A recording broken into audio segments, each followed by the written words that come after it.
Welcome to home cooking daily. இன்றைக்கி நம்ம கோவக்காயை fry பண்ண போகிறோம்.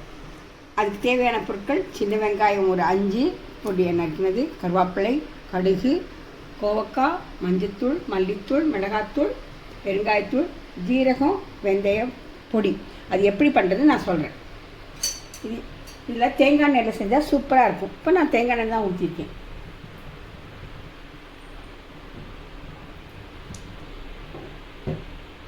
கோவக்காய் சுகருக்கு எல்லாத்துக்கும் நல்லது. கோவக்காய் எண்ணெய் காயட்டும். எண்ணெய் காஞ்சோடனே கடுகு ஒரு ஸ்பூன் போட்டுக்குங்க.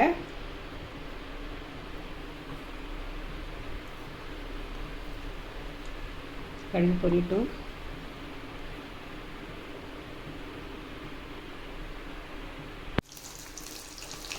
கருவேப்பிலை.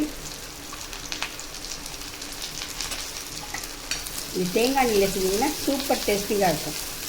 தேங்காய் எண்ணெய் இல்லாட்டி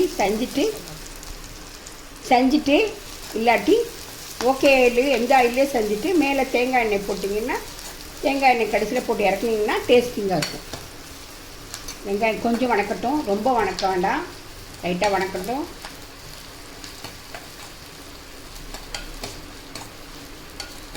கோவக்காய் சுகருக்கு நல்லது. கோவக்காய் சாம்பாரில் போடலாம். இப்படி செஞ்சு பார்த்தீங்கன்னா சூப்பர் டேஸ்டிங்காக இருக்கும். கோவக்காயை அடி வச்சுட்டு கோவக்காய் போடலாம்.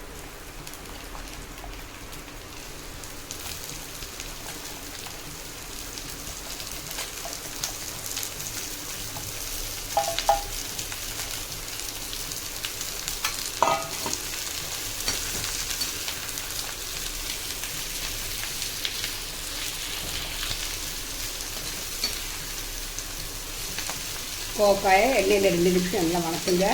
வணக்கிட்டு நம்ம அப்புறம் மசாலாலாம் போடணும். ஜீரகம், வெந்தயம் பொடி, வறுத்து வச்ச பொடி. இது எப்படி செய்கிறது நான் சொல்லித்தரேன் உங்களுக்கு. மீன் குழம்பு, புளிக்குழம்புக்கு இல்லை இந்த பொடி போட்டிங்கன்னா சூப்பர் டேஸ்டிங் தரும் குழம்பு.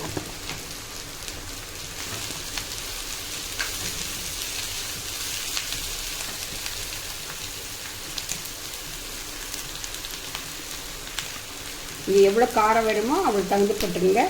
நான் 1/2 ஸ்பூன் மிளகாத்தூள் போடுறேன்.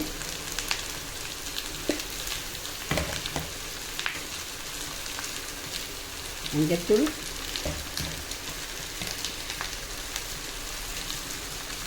அரை ஸ்பூன் மல்லித்தூள்.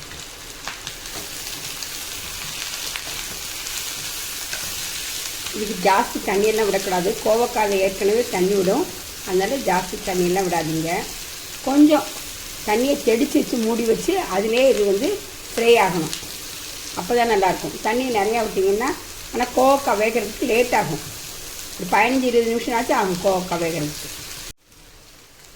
ஒரு 1/2 ஸ்பூன் அளவுக்கு பெருங்காயத்தூள் போட்டு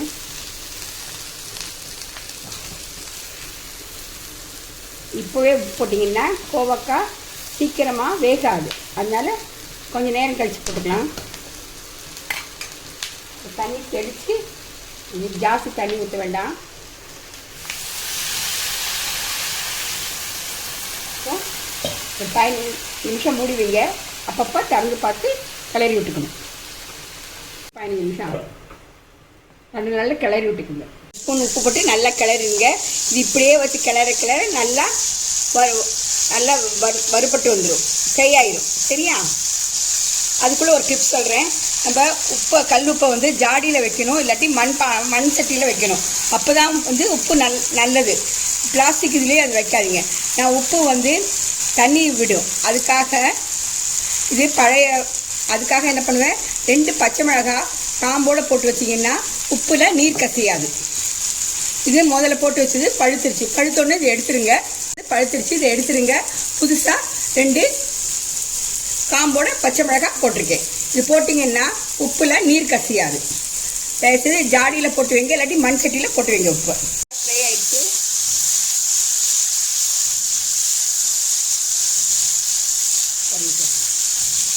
அதுங்க தண்ணி ஜாஸ்தி போனால் ஃப்ரை கம்மியாயிடும். தேவைப்பட்டால் இல்லை வேர்க்கடலையை பொடி பண்ணி போனீங்கன்னா இன்னும் டேஸ்ட்டாக இருக்கும். லைக் பண்ணுங்கள், ஷேர் பண்ணுங்கள், கமெண்ட் பண்ணுங்கள். சேனலை மிஸ் பண்ணாமல் பாருங்கள்.